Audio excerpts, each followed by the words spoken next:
Hi, and welcome to another episode of Emerald Isle Vacation Home Specialist. I am your host, Dennis Richkovsky. Some of you recognize me as the co-owner of Flip Flops Donuts, and some of you will know me as your broker of real estate, who specializes in waterfront and waterview properties along the Crystal Coast, especially on boat banks and in my town of Emerald Isle, North Carolina. On this channel, you will find essential information from the inside scoops on buying and selling houses to how to live with the ocean, rivers, and sounds that define the Crystal Coast. Today's episode provides a basic primer on what is commonly referred to as hurricane insurance. Whether you visit here occasionally or live here full time, getting to know about what constitutes hurricane coverage is a story worth telling. Before I begin, please subscribe to my video channel now or at the end of this episode. In mid-September 2018, Hurricane Florence made landfall as a Category 1 storm that lingered over the Crystal Coast for 3 days, disconnecting critical power infrastructure, knocking down large trees, and leaving a massive flooding throughout eastern North Carolina in its wake. Preliminary estimates in the days after the storm put the cost of damage at nearly $2 billion. In the months and years since, the bills have continued to come in, and for some, recovery is still down the road. The key to a timely recovery, seemingly, often can be linked to what type of hurricane insurance coverage homeowners purchased. And with all the signs still predicting a higher than average number of hurricanes in the remaining months of the 2022 Atlantic Basin hurricane season, I thought this would be a good time to examine insurance options designed to protect Crystal Coast homeowners in the event of a hurricane. In Carteret County, like many coastal counties, hurricane coverage is too high a risk for a normal homeowner's policy. To get coverage for damage due to hurricanes, homeowners need to purchase wind and hail policies. These policies are typically expensive due to higher risk and usually come with a named storm deductible of up to 5% of your coverage amount. There are a few policies that are actual cash value, but the vast majority are replacement cost. Most wind and hail policies include coverage to replace your roof when it is damaged beyond repair. Typically, this also includes interior water damage from rain which has entered into the dwelling through the roof or doors or windows. Neither homeowners nor wind and hail policies cover groundwater. In the insurance world, once rain hits the ground, it is considered groundwater. Groundwater doesn't always mean an overflowing pond, lake, stream, or river. So if it rains and rains and rains and your yard fills up with water and it gets into your house, you will need a flood insurance policy if you plan on filing a claim.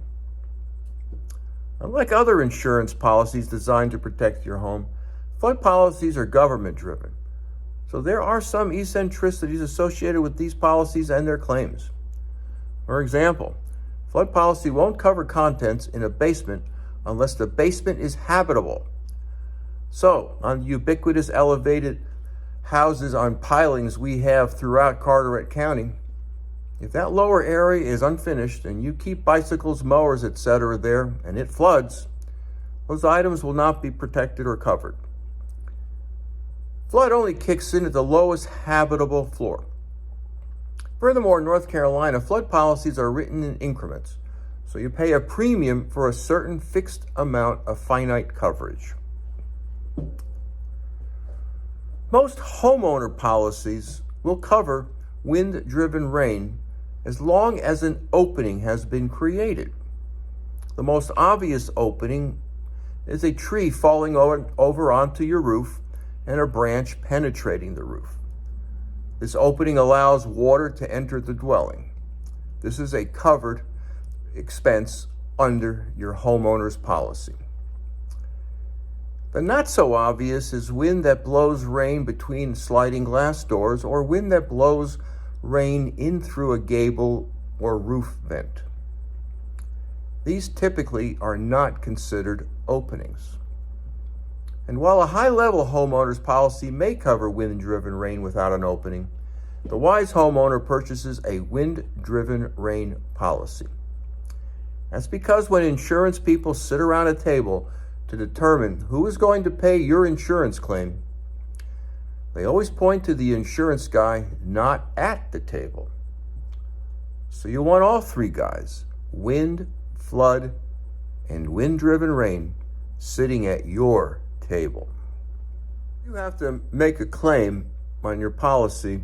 Most policies are going to pay actual cash value up front. And if replacement cost has been added to your policy, replacement cost is paid once the item is replaced or repaired. When determining actual cash value, typically, the age and condition of the item is considered. Most common building materials and classifications of contents have life expectancy tables. So it may say that a water heater has a life expectancy of 15 years and a shingle roof has a 30-year life expectancy. The closer your item is to its life expectancy, the more it will be depreciated and the less your reimbursement. And this brings me to a very important conversation homeowners should have with their insurance agent, and that is increased construction costs. Most agents use property estimating software that updates its price list each month so it keeps up with inflation and increased building material costs. I encourage everyone listening to this episode to look at their hurricane policies and make sure their home or business is insured for the correct value. In a storm event, the construction costs always tend to go up anyway.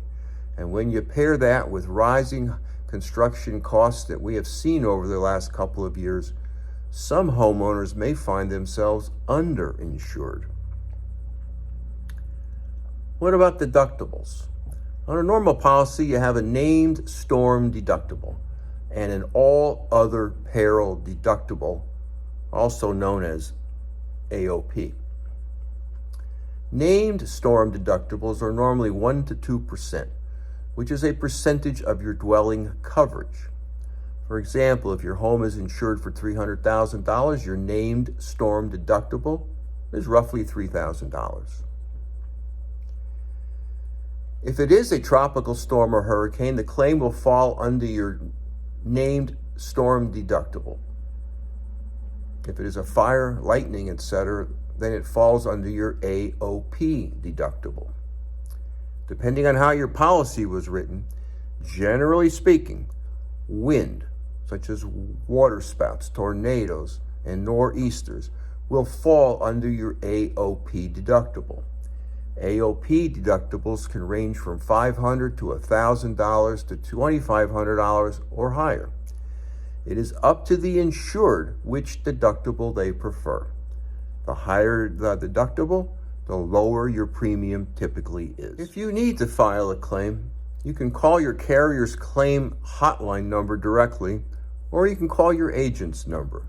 Have your policy number at the ready and the date, time, and description of what happened and where the damage is. Remember, it is your responsibility to safeguard your property to prevent further damage, such as placing a tarp on a roof if you have a leak or opening. Take pictures and save all receipts. The next step is to wait for an adjuster to move the claim forward. In the meantime, it is always a good idea to obtain an estimate from the contractor you would like to use. I want to leave you with two final observations. First, do not wait until a hurricane is here to get coverage. Most, if not all, insurance carriers will not write coverage once a storm is named. Second, all flood insurance has a 30-day wait period for coverage to commence. To learn more about insurance options to protect your home and property, subscribe to my newsletter by texting your email address to 919-308-2292, or sign up for my blog on my website, www.eihomesforsale.com, and subscribe to Emerald Isle Vacation Home Specialist on YouTube at the end of this episode.